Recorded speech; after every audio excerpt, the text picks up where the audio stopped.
Allora, qui a Gorizia adesso c'è un orologio solare che voi vedrete nel pomeriggio. Io non ci sarò, dovete comprendere vista l'età che mi porto dietro. Si sente così bene? Sì. Ecco. Allora, una premessa importante, chiamiamola tecnica, quando noi sistemiamo uno stilo polare su superficie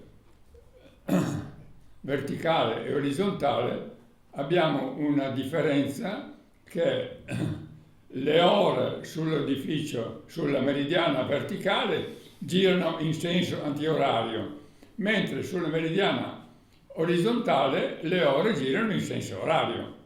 Questa è una premessa importante. Dopo vediamo perché.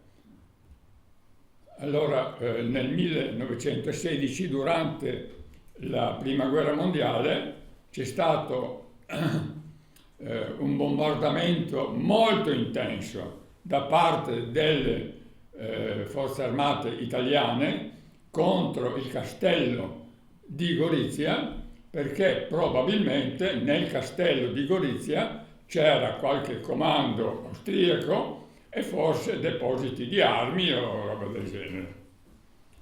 Quindi questi sono gli effetti dei bombardamenti.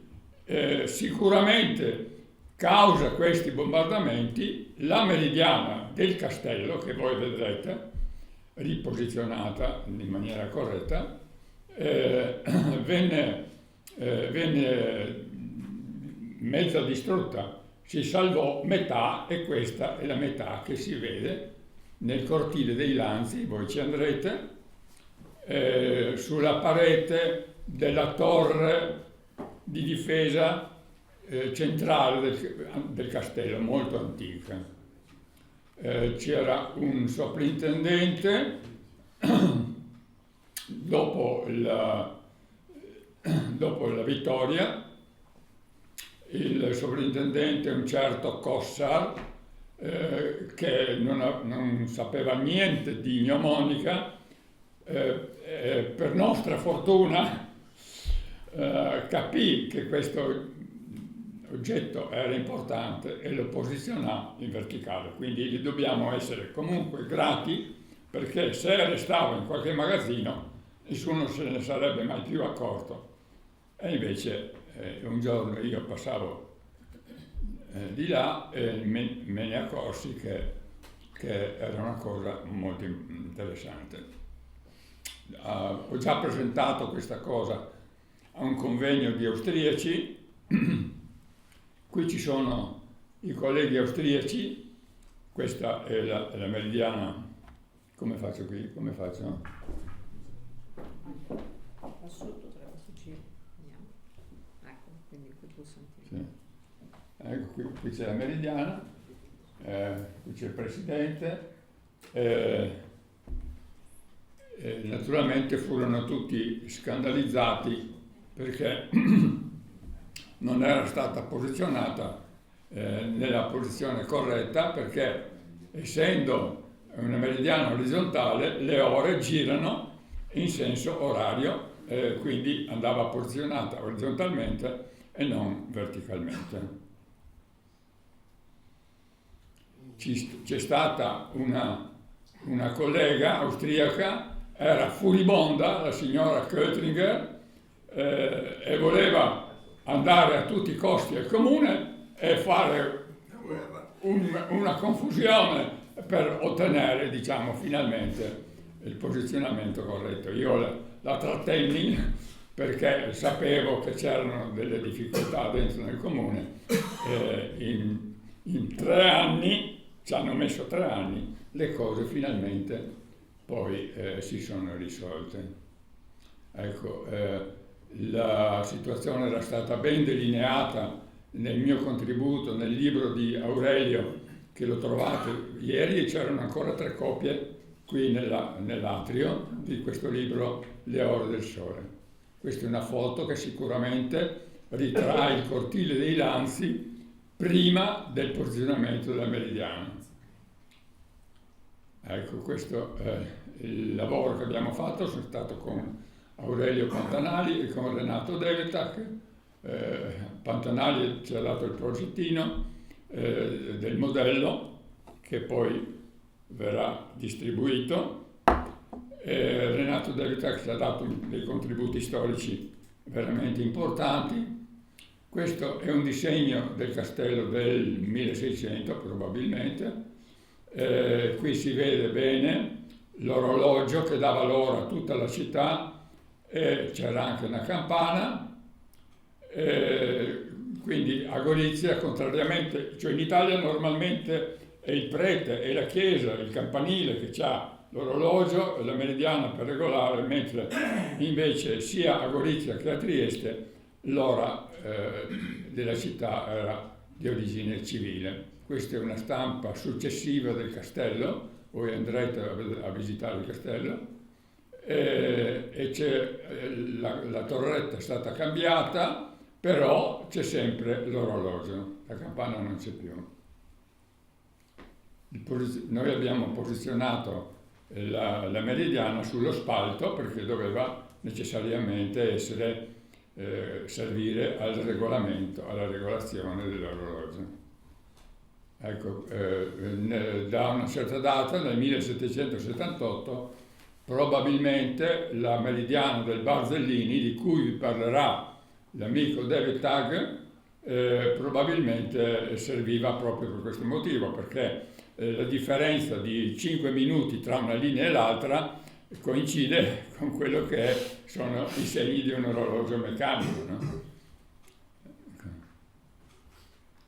Questo perché io ho pensato che possa esserci da leggere la latitudine di Praga, perché c'è una linea, le ore 20 del pomeriggio, sulla mezza meridiana, quella esistente, che a Gorizia non esiste. Con la latitudine di Gorizia, le ore 20 il sole è già sotto l'orizzonte, mentre a Praga è ancora sopra l'orizzonte. Questo anche c'è una coincidenza delle linee sulle quali non mi soffermo, e quindi c'è stata ho fatto l'ipotesi che poteva essere il gnomonista poteva essere provenire o perlomeno avere sotto mano un modello che era di Praga.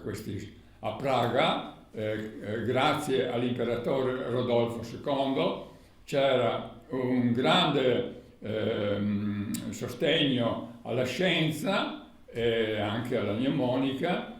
C'era il matematico italiano Riccioli, che era un allievo del Cassini, poi c'era Tycho Brahe, un importantissimo matematico che aveva proprietario di un'isola in Danimarca addirittura, e successivamente a Tycho Brahe c'è stato addirittura Keplero, sostenuto sempre dall'imperatore Rodolfo II. Nel cortile del Clementinum, che è un convento, ci sono addirittura 12 meridiane. Stranamente, su Praga, sul Sundial Atlas, che è giustamente pubblicizzato qui, ci sono tante meridiane di Praga, le 12 meridiane del cortile del Clementino non ci sono. Ecco, io faccio come un appello a voi, se conoscete qualcuno di Praga o che va a rapporti con qualcuno di Praga, che si vada a battere il portone del convento del Clementino e mettere sul Sundial Atlas le 12 meridiane. È una cosa che veramente... questo è famoso, l'orologio di Praga è famoso, questo lo conoscete tutti quanti. Questo è il modellino che ha disegnato l'amico Pantanali, per il modellino che poi verrà distribuito c'è sotto anche un ricordo del nostro seminario. E questo nel 2012 venne realizzato da Eligio D'Ambrosio, venne realizzato il sostegno. Qui c'è Devetac, c'è Pantanali, e venne realizzato la metà di Meridiana che scomparsa, la metà con le ore del mattino, eccola, con le ore del mattino, mentre quelle del pomeriggio nel 2012 c'era solo il mio appello al comune, perché è il comune che è proprietario del castello e gestisce anche il castello di Gorizia. Tutto il lavoro, abbastanza costoso, venne finanziato dalla Fondazione Giorgio Alberi, che è un noto fisico teorico. Il lavoro non era finito, ma finalmente, dopo 3 anni, la dottoressa Uccello finalmente ottenne tutte le autorizzazioni e venne finalmente autorizzato lo smontaggio della Meridiana messa verticalmente sbagliando, e venne posizionato finalmente accanto alla mesa meridiana con le ore del mattino che avevamo messo noi. E quindi dopo 3/4 di secolo abbiamo messo la meridiana, finalmente la mesa meridiana, in una posizione corretta, e dopo un secolo che le bombe l'avevano distrutta. Questa è l'inaugurazione con la dottoressa Uccella che riceve ufficialmente tutto il monumento da parte nostra e della fondazione. Questa è la dottoressa Lavinia Alberi Auger, la figlia del professor Giorgio. Ecco, questi sono tutti i nomi delle persone che hanno sostenuto e aiutato in qualche modo il progetto. Qui c'è una tabella con l'equazione del tempo e tiene conto della differenza del fuso, e qui c'è una breve descrizione e il nome della fondazione che ha sostenuto. Questi sono Keplero e Galileo, erano in corrispondenza, e Keplero scrive Veritas figlia temporis, scrive a Galileo. La verità è figlia del tempo. A proposito del cannocchiale è tutto un altro argomento, però dopo 100 anni, insomma, alla fine le cose vanno a buon fine. Ecco. Questa è la fotografia del professor Giorgio Alberi. Grazie.